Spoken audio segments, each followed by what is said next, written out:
Hindi mo alam na hindi siya dinala. Opo, opo. Ikaw Nasaan ka? nag-oversee Sa doon? airport. Saan ka doon sa airport? Nandun ka sa picture? Dun ho sa tube. Oo. Tapos Oh, so sa tube lounge. ka pa? Sa tube. Sumalubong Wala ka sa doon sa tube. aeroplano, sa tube. Hanggang dinala siya sa Villamor, kasama ka. Sa 250? Oh, Sa 250, umalis ho ako eh. saan ka pumunta? Dun ho sa likod. Kasi meron hong waiting area dun sa, Sa likod eh. lang. Sa likod lang, hindi pero- umalis. So Tapos- hindi na ho ako nag-intervene after nun eh. Hindi mo alam na hindi siya dinala. Hindi po, hindi po. Madam Chair, I think this resource person is lying. Yes, that seems clear. Secretary Remulla, you wanted to add to the false ma'am, testimony again, here. Ano po ang nangyari sa pakiwari ninyo? Kasi sinasabi ninyo hindi totoo yung sinabi ni Ambassador Lacanilaw at ni General Torre. Ano ba talaga ang nangyari? Just to give context, Madam Chair, in the same way that Senator Bongo was not allowed entry when we arrived at the NAIA 3 terminal and to talk to the former president, but he was eventually brought to Villamor, we were able to follow the former president to Villamor. Apparently, the guards at Villamor were not able to see who else were in the convoy, so we were able to get in. Unfortunately for Senator Bongo and the rest, including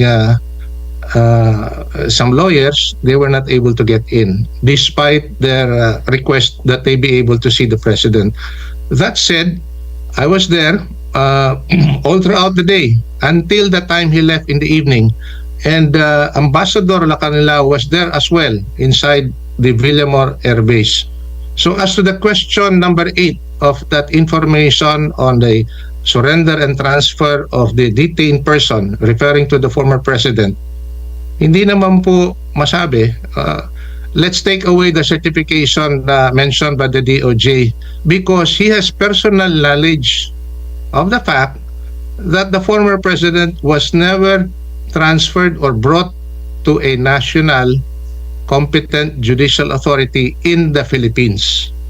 So he knows it for a fact. He does not have to wait for a DOJ certification to answer the question asked of him by an ICC representative. Tama naman. In the matter of- Ambassador Lacanilaw, gusto nyo Yes. sagutin? Kasi nandun ka mula pa sa aeroplano hanggang sa The Hague, 2 days after pa. Pwede nyo sagutin yung tinatanong ni Ambassador Delgra. Alam mo naman hindi mo kailangan ng certification, di ka naman kinakailangan mag-antay pa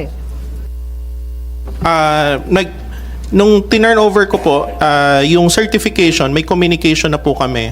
Yung certification, yun nga lang ho, nagkakaroon ho ng delay na ma-receive ko. Certification ang pinag-uusapan mo. Opo, Yung opo. pinirmahan mo, Competent National Judicial Authority. Hindi nga dinala sa husgadong Pilipino Alam mo naman yun Kasama ka all along Oversee nga ang ginagawa mo. Di alam mo lahat. What is the role that you actually played in the arrest of PRRD and his transport to The Hague? Anong papel po ninyo doon? Kasi lumalabas yung pangalan ninyo sa resibo at yung pag-turnover. Opo, Staff, ipakita lamang. Ito, yung transfer of custody, surrender and transfer. Andyan po. At kayo po ang nakapirma. At alam ito ni Secretary Senator Cayetano. Bakit kayo ang nakapirma? Opo. Ano po yung papel ninyo ron? Ganito po yan. Ma'am, I was there to oversee the smooth arrest of the former president. Now, So, nandun kayo sa Villamor? po, makikita nyo naman po dun sa mga videos na lumabas. Hindi ko po maalala kasi hindi ko kilala yung mga taong Opo. Madam Chair, may Yes, I follow up with that Senator Bato. follow up on that question? Ito, very clear yung sagot mo dito do not know. Hindi mo alam na hindi siya dinala sa judicial authority. Yun hong certification ho ng DOJ ang ano ho dyan. Sige ka-insist nung certification ng DOJ. Ang tinatanong dito, competent judicial authority. Korte. Korte ang ibig sabihin nito. So alam mo ba na dinala siya sa korte o hindi? RTC Pasay or RTC Hindi ko po alam. Paranaque? Hindi ko po alam.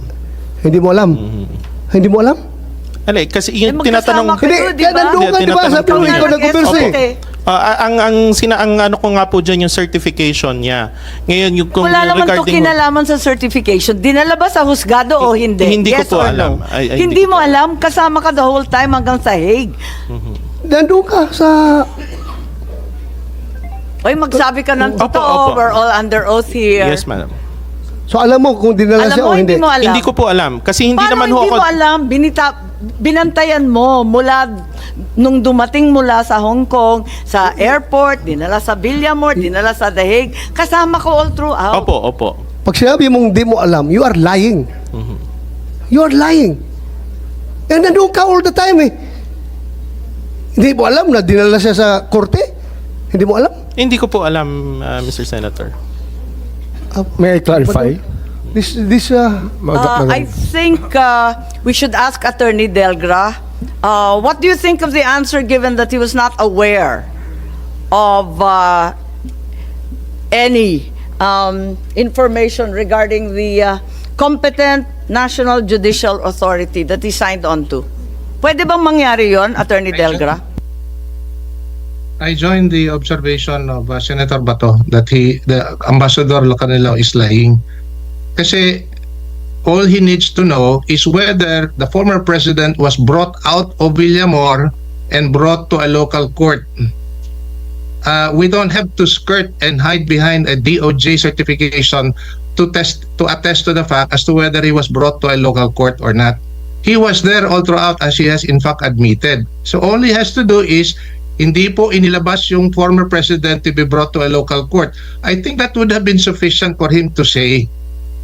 But he keeps on saying that he does not know. Kasi ang That's the tamang problem. sagot, no. Hindi po ba? Ang tamang sagot, no. At alam niyang no. Kailanman hindi dinala sa husgado. Tama po ba? I agree with that, Madam Chair, that the proper answer to this question would have been no. Thank you, Attorney Delgra.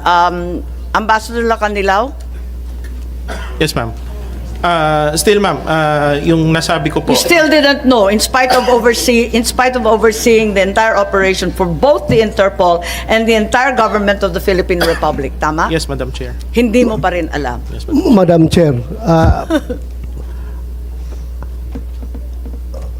last chance mo, Ambassador Lacanilao. We are giving you the chance to say the truth. Opo. Hindi Nagsasabi mo po alam? ako ng totoo. Hindi, opo. Hindi mo alam na hindi siya dinala. Opo. Nasaan Ikaw nag-oversee sa doon? airport? Saan ka doon sa airport? Nandun ka sa picture? Dun ho sa tube. Oh. Tapos Oh, dun so sa tube lounge. ka pa? Sa tube. Sumalubong Wala ka sa doon sa tube. aeroplano, sa tube. Hanggang dinala siya sa Villamor, kasama ka. Sa 250? Oh, Sa 250, umalis ho ako eh. saan ka pumunta? Dun ho sa likod. Kasi meron hong waiting area dun Sa likod eh. lang. Sa likod pero lang, hindi pero- mo umalis. So Tapos- hindi na ho ako nag-intervene after nun eh. Hindi mo alam na hindi siya dinala. Hindi po. Madam Chair, I think this resource person is lying. Yes, that seems clear. Secretary Remulla, you wanted to add to the false testimony Ma'am, again, here. the form that was made to that he was made to answer is an extradition form. That's why the requirements that it's asking for are questions about extradition. But this is a surrender. It's a very Yes. different process that happened. Yes, we've heard that argument before. Thank you, Secretary. Aside from that form, kinonfirm niya ngayon, ilang beses niya sinasabi na hindi daw talaga niya alam na dinala sa korte o hindi.